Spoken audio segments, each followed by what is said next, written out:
Welcome back to the Mission 43 podcast. Our guest today is multifaceted.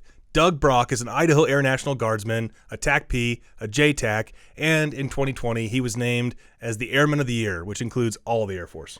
He's a common sight at Mission 43 events. He's been around since we started. So hit subscribe. Let's get started as we sit down with Doug Brock. Join us in learning about the stories and the people who inspire us. This is the Mission 43 podcast. I'm Dan Nelson. And I'm Brian Madden. Idaho is our home. The military is what we did. We are lucky to be here with Dougie Douglas Brock. That's right. Straight up from the 124th ASOS here. He's a JTAC. We'll explain what that means later. Still a member of the Idaho Air National Guard and a prominent member of Mission 43, not to mention a bit of a social media personality. I wouldn't say personality. Well, I see your face or your attempted mustache. Yes. In the first degree. Stickers everywhere at random bars and such, so something's going right. I don't know. Yeah, kind of, sort of. The sticker and the mustache is actually a pretty funny story. But before I get into that, thank you for having me. This is awesome. Thanks for being here. Yeah, no, this is legit. I know you guys have had some great, guests over the years, and so to be a part of this is pretty phenomenal. So I appreciate it. We're scraping the bottom of the barrel, but that's all right. That's why I'm here. Yeah, 100%. You guys couldn't find anybody else? There wasn't anybody cooler than me? I know we're going to get into it, but you are the 2020 Airman of the Year. Yes. So you're the one enlisted airman that was chosen to be chosen as the best for your performance in 2019 from all three components of the Air Force: active duty, reserve, and guard. So nothing to be sniffled at for sure. Sure. Although I don't know how it feels to be given that award during a COVID year. Oh, that's actually really interesting you bring that up. It has totally killed the experience 100% across the board. Usually the OAY, or Outstanding Airman of the Year, they do all these traveling, these trips and these conferences, and we haven't gotten to do any of it. So everything's been virtual, which, whatever, it's just the way things are these days, so. It's hard. It is hard, yeah. Yeah, I mean, no one's throwing flowers at you and rolling out the red carpet. Yeah, exactly. Which is what I fully expected to have happen. The limos, or the Uber XLs with the black tinted windows, but no, none of that. It's boring, but it's your life. It's a big deal though. This is out of all of the Air Force. That's right. All active, reserve, guard, and right from Idaho Air National Guard, someone was selected. So that's a pretty big deal. Yeah, and I wasn't really, expecting it to get to where it got, but the writing was on the wall in 2018 when I looked into what 2019 was developing into. I knew that there was potential for some serious, and I don't want to say this arrogantly, but accolades to come out of this, right? There was a lot going on for deployments, for training exercises, and then of course I went to Ranger School, right? So there was just a lot that was out there. And it was up to me to make it happen. And so I with the support from leadership and my peers, I was able to just, full speed ahead and conquer. But it was all about identifying all of these suspenses or do-outs or opportunities way in advance, and then developing a roadmap over the next 18 months, essentially, which led right into a deployment. Okay. So it was very busy, no doubt. I had no life. What's the process of being selected for that? It's funny. I don't know the entire process, if I could be completely candid. It starts at a state level, though, right? Correct. Yeah. So, throughout my Air Force career, I've been nominated for Airman of the Quarter or whatever, and I've never seen it go past that. And it's, I've heard of the OAY at a wing level or at a base level, but What's an OAY? Outstanding Airman of the Year. Okay, got you. So it's an Air Force program for all of the MAJCOMs or major commands in the Air Force, and but I've never ever really fully understood its true potential and really what it is until going through this experience. So when I won the Wing Outstanding Airman of the Year, I thought that was it. I'm done. It's over. And I happened to be deployed at the time, so I didn't get to attend that award ceremony. But got the announcement, hey, cool, you're the Wing OAY, congratulations, cool, right on, dope, I'm going to go back to work. Well, a couple months later, our chief enlisted manager hits me up on a text message, he's like, hey, and he's sending me these videos of the Air National Guard command chief making this announcement that Master Sergeant Brock has been selected as the Air National Guard Senior NCO of the Year. And I'm like, what is this? And so he breaks it down for me and explains like, oh no, it didn't end at the wing. You went and competed at, the guard level at NGB, National Guard Bureau. Like, oh, okay, cool, thanks, and went back to work. And then a couple months later, still on deployment, the big announcement came out and blew my mind away. Like, I had no idea that this was a real thing. So if you wanted to quantify this and put this into numbers, so like you mentioned, the three components of the Air Force, right? So the reserves, the guard, and active duty. As a whole, you're looking at about 425,000 airmen between those three branches, and they only select 12 airmen every year. So, again, like humbly, 12 out of 425,000 people. It was pretty remarkable. That's awesome. I was very, very satisfied and I was excited, but it's turned into a very overwhelming experience, but nonetheless very excited. Dude, it's awesome. And just to go back and give people a little bigger picture, because I was one that didn't even really understand what your unit here is. It's right at Gallen Field in Boise, Idaho. I pretty much grew up here.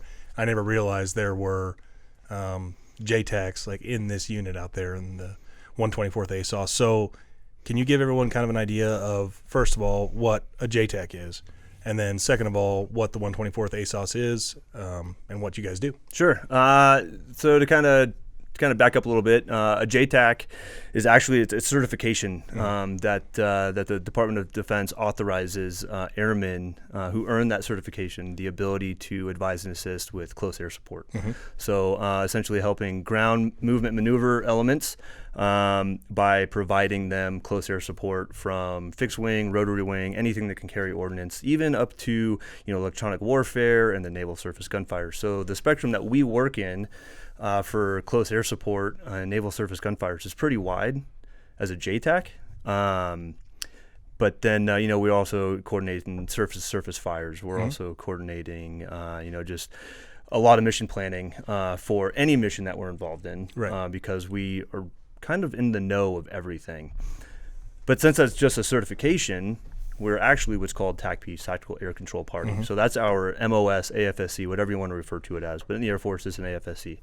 And so we're TACPs with a JTAC certification. And as a TACP, we're subject matter experts with radio antennas and radio antenna theory, just anything radio-based, right? Because that's our primary weapon system. A lot of people think it's your M4 and sidearm, and that's what you're going to go use kill bad guys with.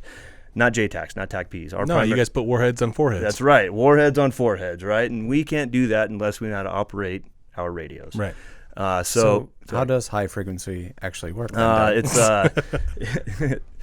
Really? You want me to get into it? No, we don't. Okay, thank God. I didn't want to bore anybody that's listening to this, but yeah. So a lot of beyond line of sight, over the horizon communications that we are subject matter experts in that help us, allow us to do our job and help the ground movement and maneuver elements move. Yeah. So in that, you guys are in the Air Force, but you guys are a particular brand of Air Force that individually usually gets attached to other either Army or Special Operations or Marine Corps or whatever, basically ground combat elements to provide that expertise. That's right. Yeah, it's they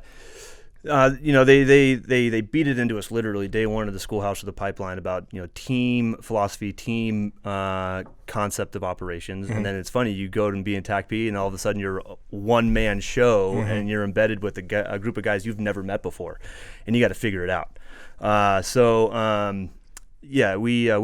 I like to refer to this philosophy in my own way as like we could be anywhere at any time with anybody and do our job. And it is true. Like we have to be, capable of working in any environment, anywhere. So there's a lot, that's forced upon us through physical fitness, and then of course, our academics and studying. But we could be found with anybody. Well, I'm telling you right now, the most successful, at least in my opinion, JTACs and CCTs and those guys that are the one-offs that get attached to all these different teams or small units, the best ones are the ones that have that intangible, like, personal skill, you know what I mean? Like the ability to relate and be liked on a team of people that already know each other and have done a lot together. To come in there, it's like I think one of my CCT buddies mentioned that it's constantly like going to a prom at a school that's not yours. Yeah. Like everyone else is in their big show. They all even know like, oh, that guy's cool, that guy's not. Yeah. You don't talk to them. They're best friends. Like, no, they don't like each other. And then you're just the dude that's thrown in there, and you have to be an expert. You have to be good at what you do. You bring a specific skill set. And you also have to be liked. You do. Yeah. That makes all the difference in the world. Yeah. So yeah, So how do you do that? usually Just by kidding, just telling kidding. really terrible dad jokes, That's true. if I could be honest. But no, like, yeah, you get put into these situations that you're not completely familiar with, but you have to figure out a way to make it work. So you don't necessarily earn the respect from the guys by trying to fit in. No. You earn your respect by doing the job and doing it right. And once they have the trust in you, that's when I feel like the you can start molding, and becoming closer with that group of individuals, or that team, I should say. For sure. So where did you deploy this, or last year doing that? So I was in the Horn of Africa, November 19 through basically July of 2020. And what's going on out there? There's a lot of violent extremists working in the East Africa region. So if you looked at a map, you could probably figure it out. But there's a lot still going on there.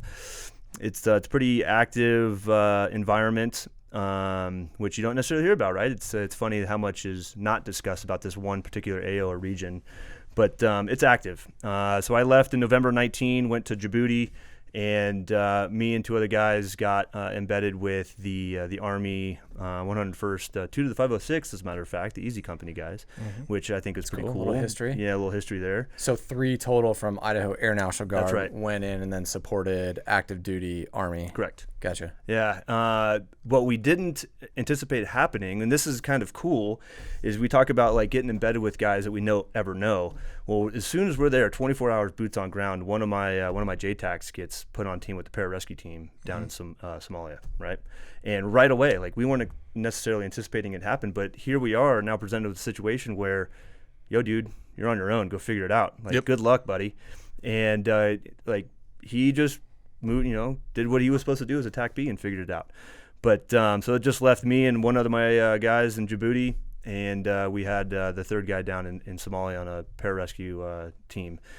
So it's like, again, we can be on any end of the spectrum with what we do, which is pretty phenomenal. You had 2 of you working with a conventional, Yep.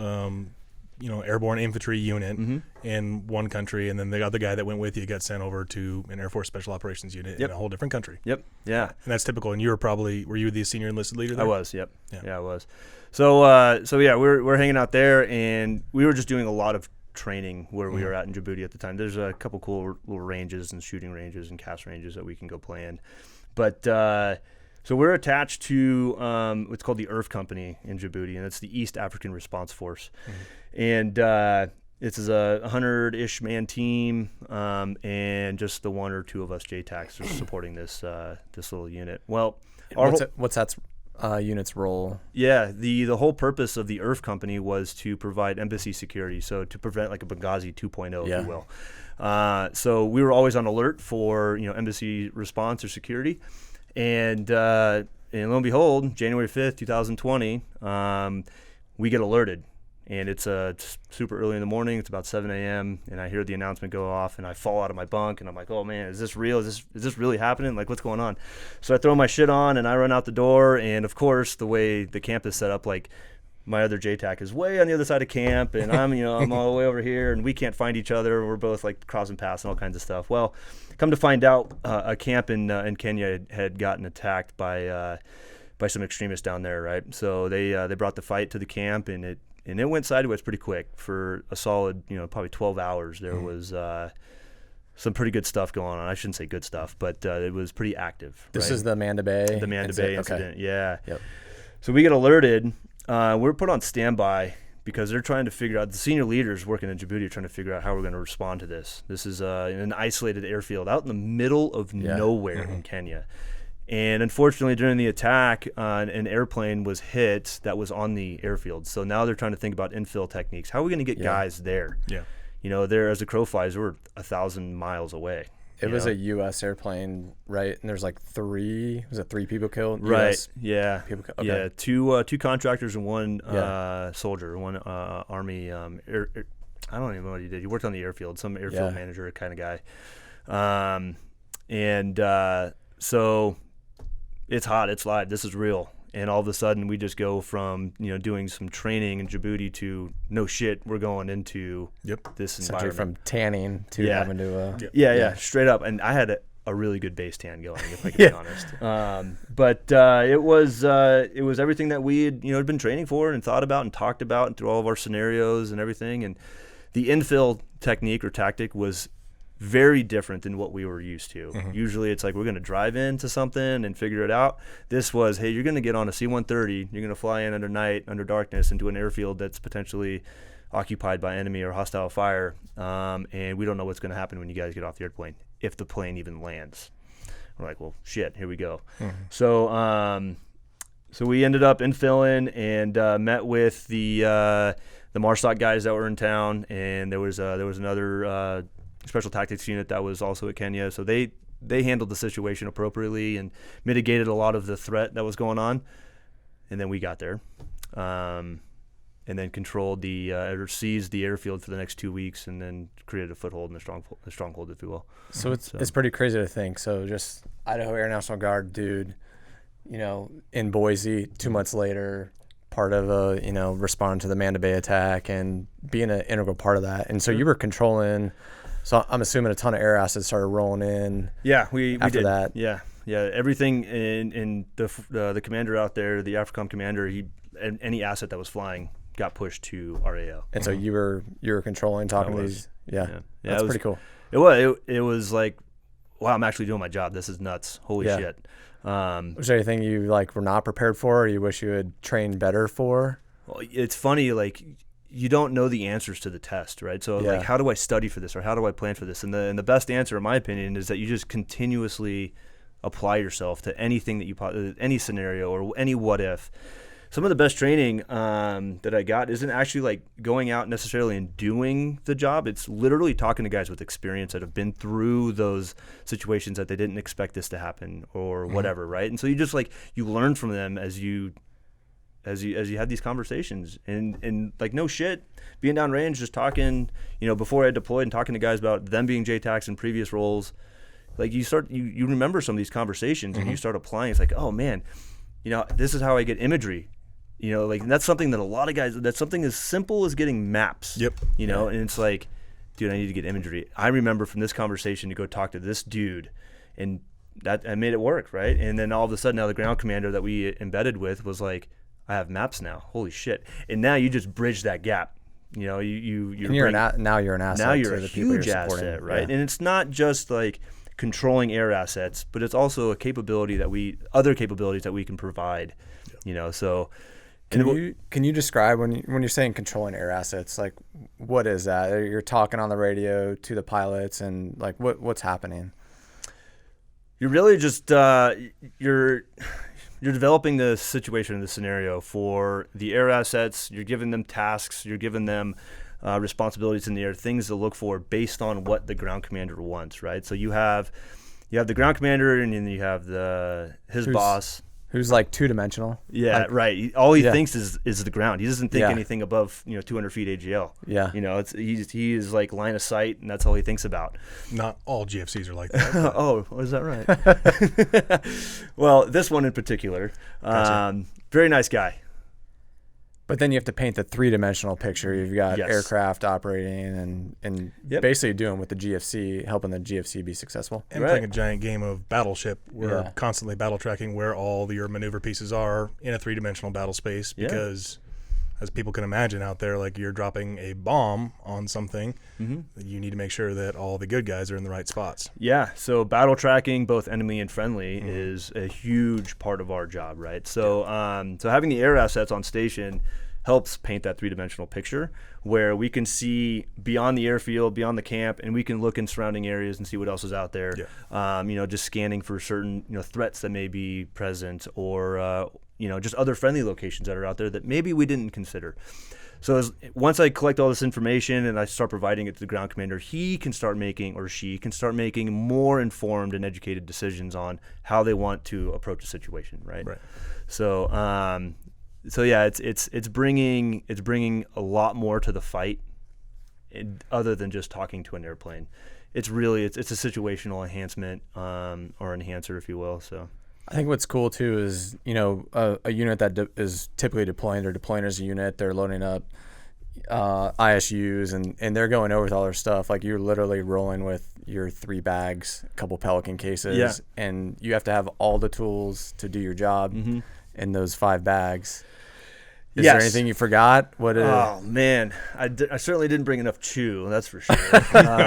But it's funny you bring that up, because when my Africa deployment was very unique in the sense that I got to do a lot of really cool things. Aside from working with the IRF, I did get to work on a personnel recovery CASEVAC team, but I got to see how these other units travel, and they have their ISUs, and they get the luxury of just packing an ISU with everything that they want, plus, like their art supplies or their guitars or, whatever weightlifting stuff that they want. And I'm like forced to shove everything that I have for however many months into this duffel bag. Just your shake weight and TRX system. Well, yeah, luckily they make those in like super small, which I'm Good. used to, so that's good. Right. Perfect. But like, no kidding, like, you have to think about what you pack into these bags, because we were only limited to bring so much stuff. What's even funnier about that is when we got activated for the mission in Kenya, I had no idea what I was going to do as far as like how long I was going to be down there, what I needed, what the weather was like. I didn't get any of these briefs. So I packed a 3-day or 5-day ruck. I think it was a 5-day ruck. Packed everything I needed in there just to operate and do my job. I didn't bring a sleep system. I didn't bring a pillow. I didn't bring a change of clothes. This is very un-Air Force. I was Yeah. going to say, keep in mind, he is Air Force. That is Yes. really Yeah. weird. Well, I kind of expected the 5-star hotel downtown to like pick That's me up, true. and then that's where I was going to sleep and stay. Like, I didn't think about packing a bed, or bedding. Like, Right. Makes sense. yeah, of course, But no, sure shit. We get there, and I have my one ruck with all of my tack kit and everything that I needed to operate with, and I'm talking to the ground commander. I'm like, yeah, so when do you think we're going to get out of here? I don't know, 60 days. And I was like, okay, no with me. And he was like, no, dude, we're here for like 2 months. And I was like, dude, I brought 1 bag. Yep. This is all I have. And he was like, cool, bro, figure it out. It'll rain eventually. And it did, Wash actually. yourself. It certainly, the monsoons there were wild. So I just stood outside in the rain and just showered out there. Perfect. But then part of being a TAC P is learning how to, be resourceful. Grift. Yes. Steal. Yeah. Yes. And how to acquire things. Yeah, Right? So, acquire. so there's ways to negotiate, and get stuff. And I ended up with more uniforms than I needed. I ended up with, bedding. I ended up with everything that I needed. It all worked out. You are a gifted spooner. I'll give you that. Yes, I am. I can cuddle like none other. Yeah. It's sought after at times.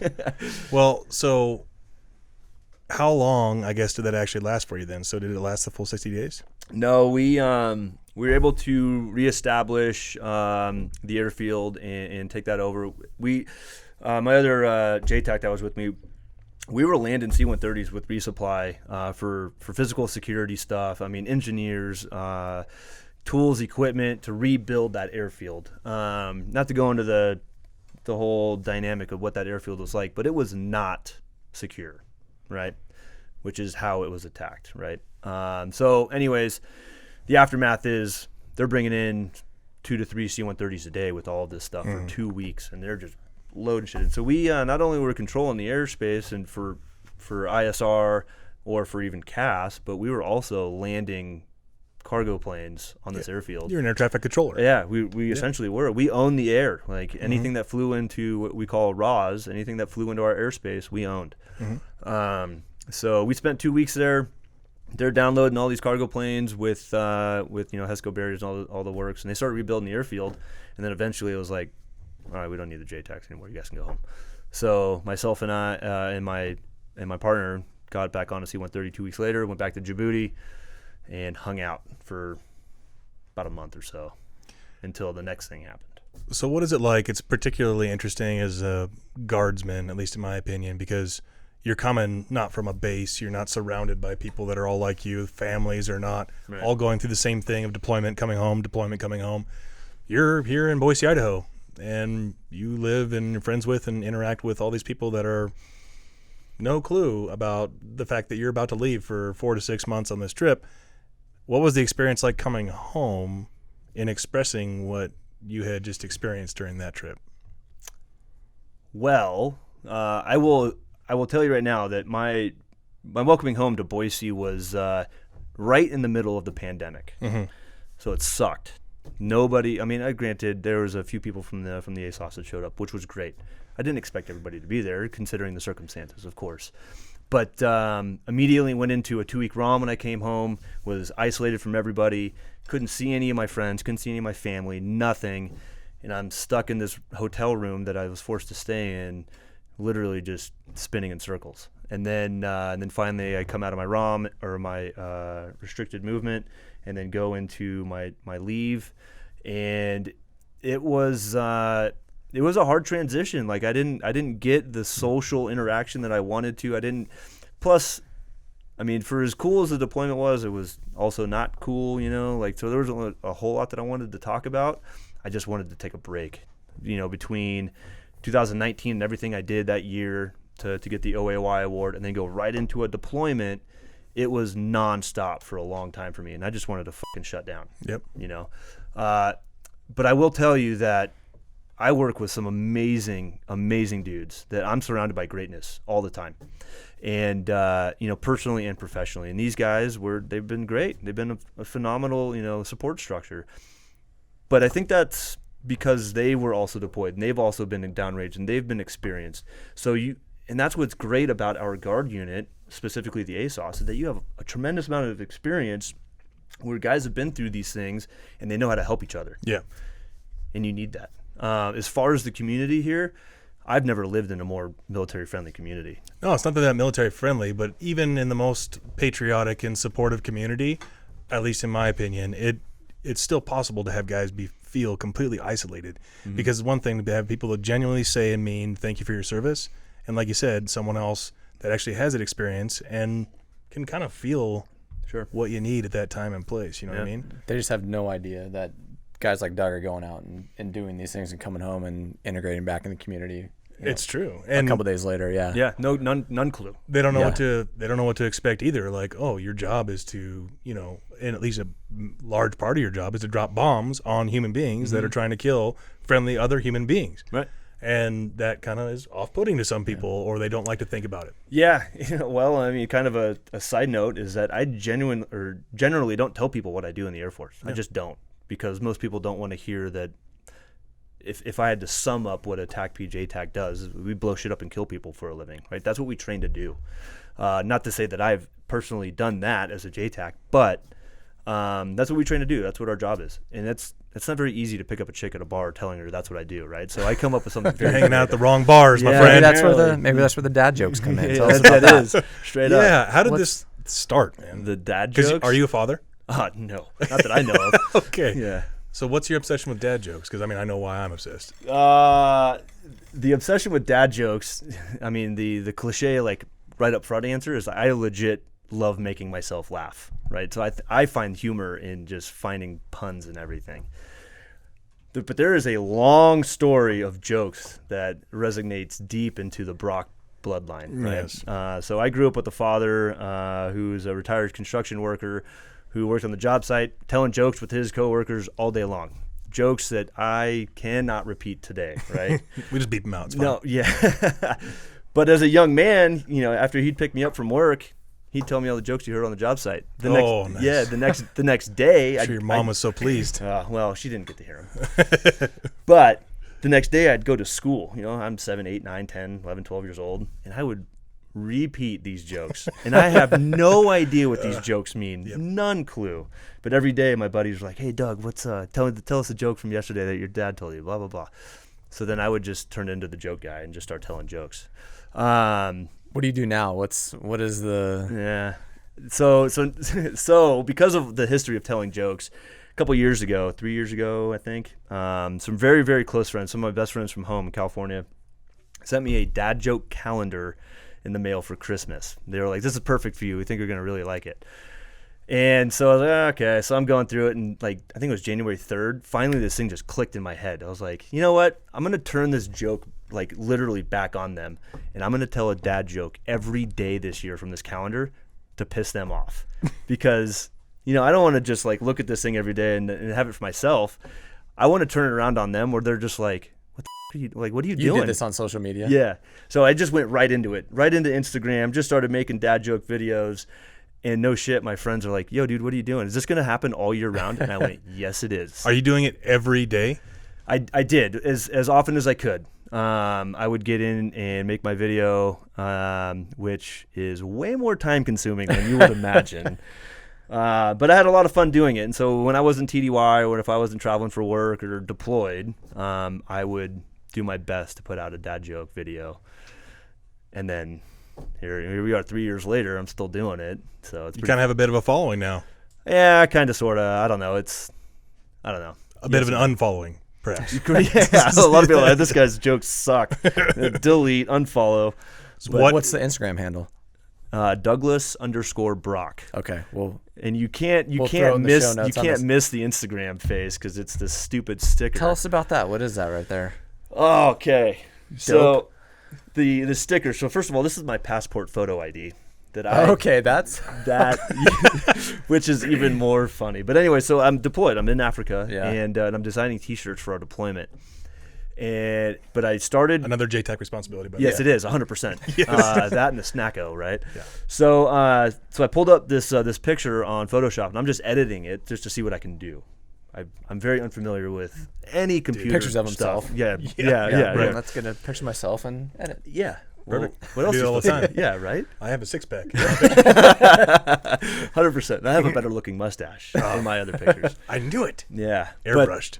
But so I created this black and white of my face, and I was like, that's kind of cool. I'm gonna make it my Facebook profile Don't picture. say so myself. Yeah, don't say so myself. That's right. So I've made it my Facebook profile. And about 2 or 3 weeks later, I get this package in the mail of, I don't know, 300 stickers of my face that my buddy sent to me. And he's like, yeah, I thought you would appreciate this. I'm like, dude, what am I supposed to do with all these? Like, what am I going to do with a picture of my face or on a sticker?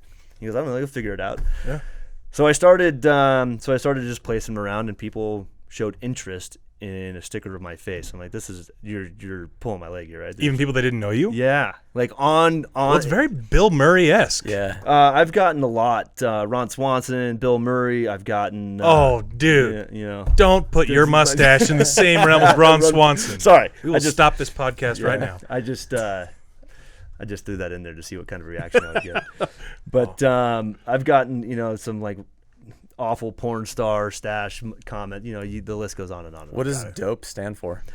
So that's where. So dope was my call sign that I used down in Kenya. Okay. And That's cool. it is. While I was deployed, I started figuring out that everyone's wearing fanny packs, right? And I got this. This is taking a big turn. Yeah, Yeah. this is a huge left turn. I'm going somewhere with this, I promise. Well, so I talked to one of our parachute guys, and I was like, hey, dude, can you make me a fanny pack? He was like, yeah, sure, why not? So we made a fanny pack, right? He was like, what are you going to call it? And I was like, I don't know, I'm going to call it Dope. I'm just going to name it after my call sign. He was like, well, what does it stand for? And I was like, oh, shit, I guess I should probably come up with something. Right. So DOPE actually stands for Daily Outdoor Packs for Everyone. So it's an acronym. It's this whole play on things, but it all makes sense. So I ended up started to sell these stickers with my face on it, along with a couple other stickers to help raise money for me to purchase materials to make these fanny packs. Mm-hmm. So that's where I'm at right now. So the DOPE fanny packs hopefully become a real thing. We'll see. Time will tell. So they're made out of parachutes. So how many service members now are unlucky enough to be like fanny pack size holes in their chute when they're inspecting? Do people even jump anymore? Oh, no, apparently not. You know what the difference is between the 101st and COVID? Tell me. COVID's airborne. I love it. I was never 101st for the record. I was 82nd airborne. Take that. Oh, man. That's awesome, dude. That's a good one. So tell it, well, what's your... What's the point of the packs? Like, what are they going to be? Yeah, so it started off as like a general purpose pack for just everybody. Just a normal fanny pack with general purpose general fanny purpose pack? fanny pack. I think Got that's a military term. Like you have to call it general purpose. But Pack type fanny. yes, pack type. There's an NSN for it. Yeah. Of course. Cool. But so it was, the design of the pack, the material of the pack was all going to be, in my mind, unique. Like, without giving out too much details, but it was going to be, it was just going to be a unique pack in the sense of what it was made out of and how sturdy it was going to be, right? So with a different buckle system and whatnot.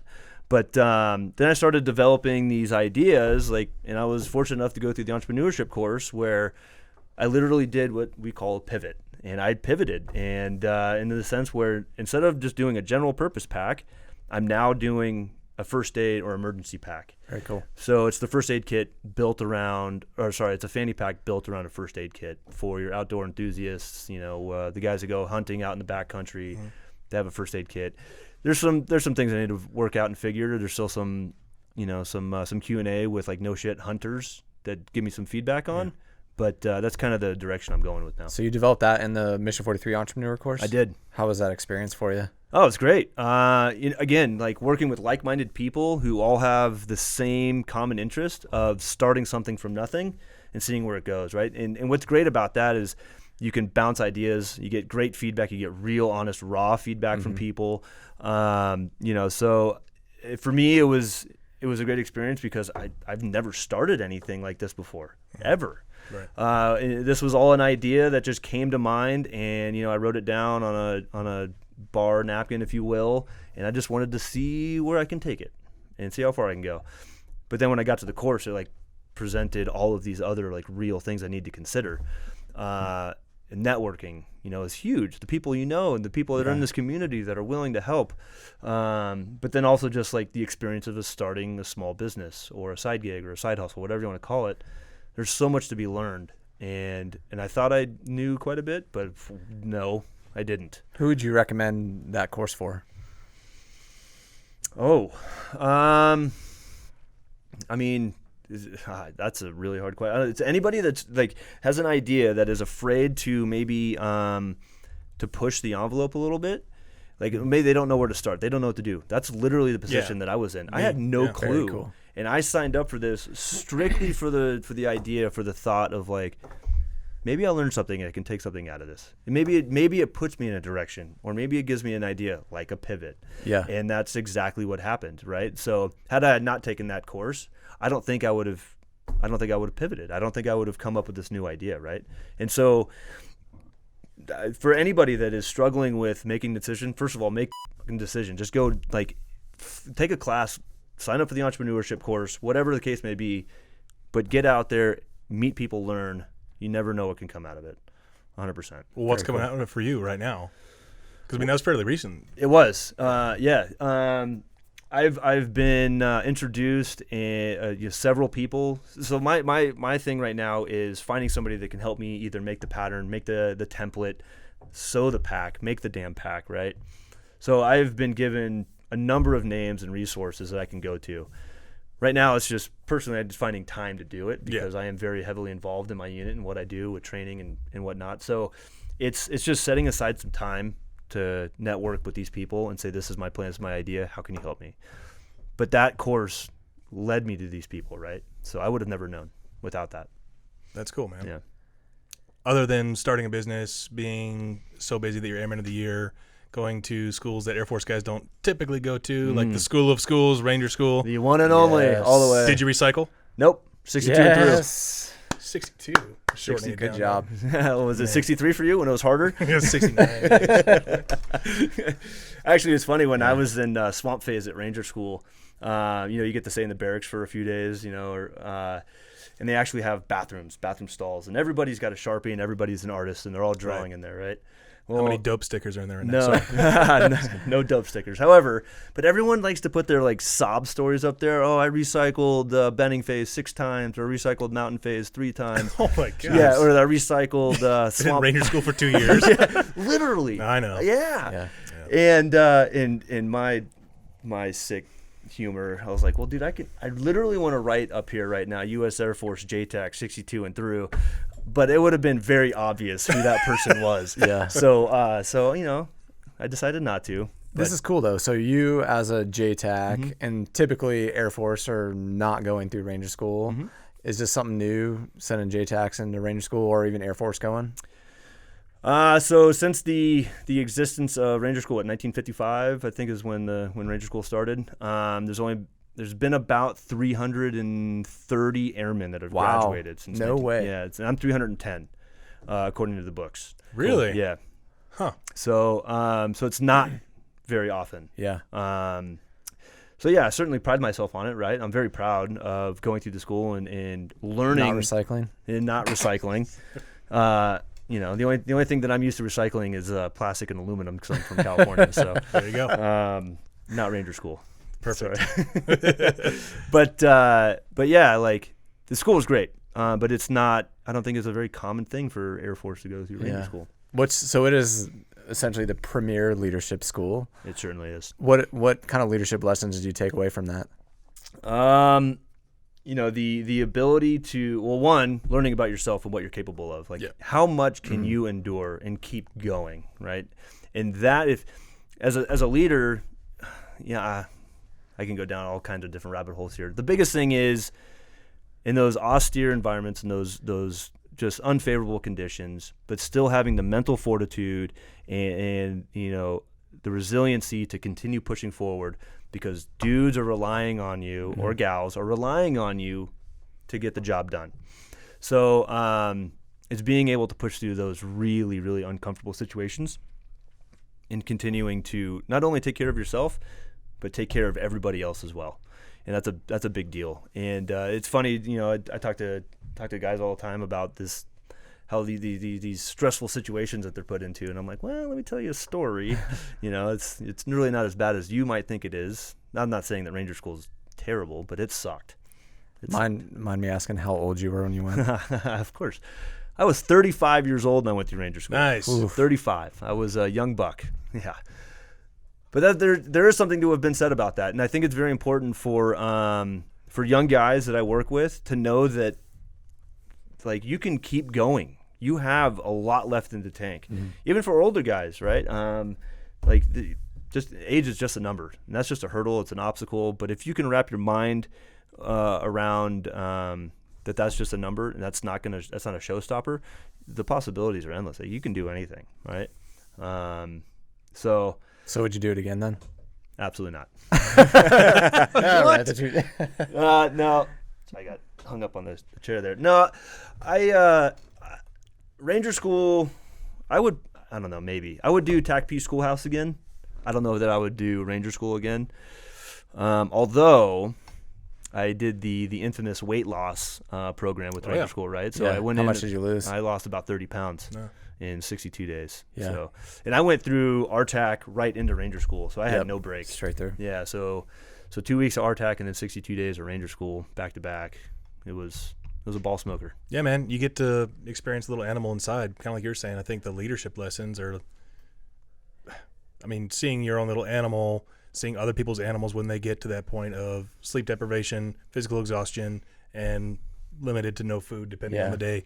And then you get to see actually, like, oh my God, like, I am deliberately making choices to do something for myself now instead of people that I'm, you know, entrusted with caring for.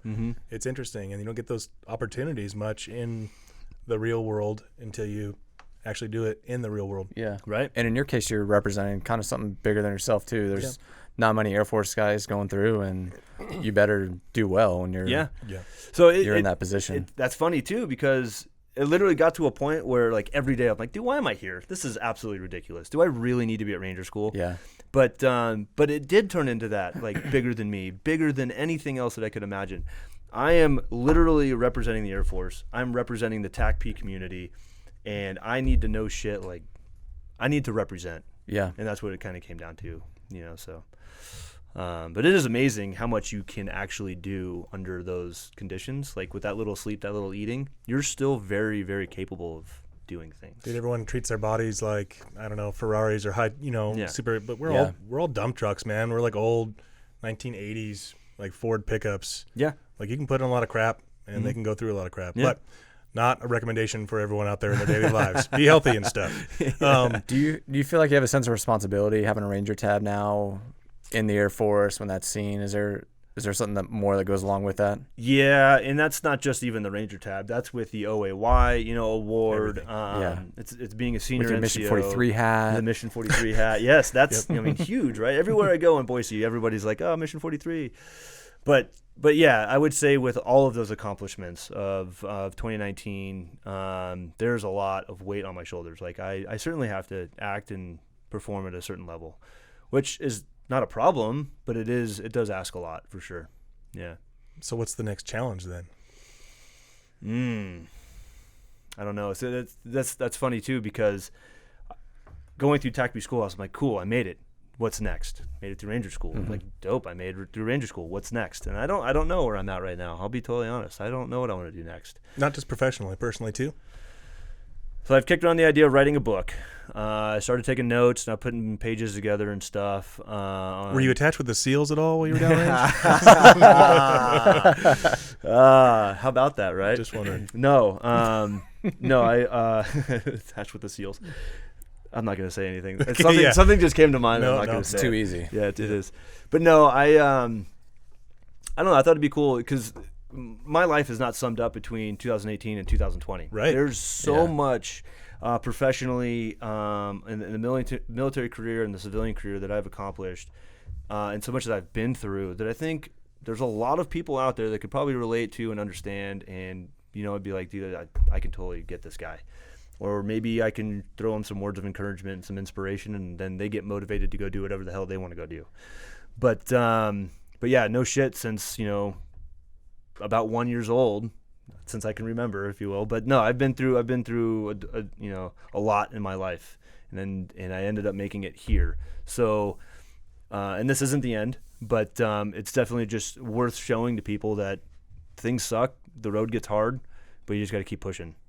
So as far as your mental health and everything like that, your mental and physical well-being, like, do you struggle with that stuff? I do. I think it's very important to talk about this because I'm not alone in this, and until recently that became very evident.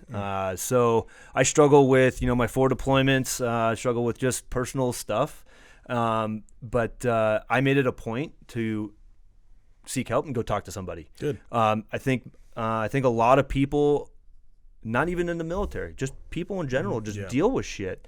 And this last year has been so incredibly hard on everybody for a lot of different reasons, right? Talk about it. It's okay. Like, it's totally fine to go. It doesn't even have to be a therapist. Maybe you just need to voice it to a peer or to somebody else, right?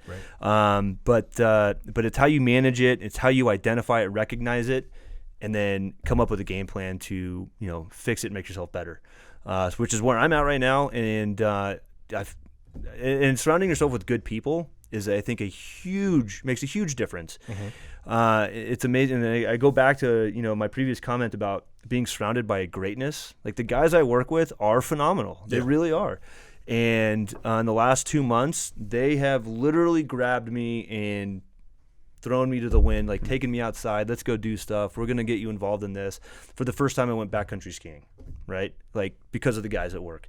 And it just, like, getting me active, getting me involved, going outside, doing things, staying busy has completely shaped me again. So, yeah, so, like, there's nothing wrong with not being okay. Right. Talk to somebody, 100%.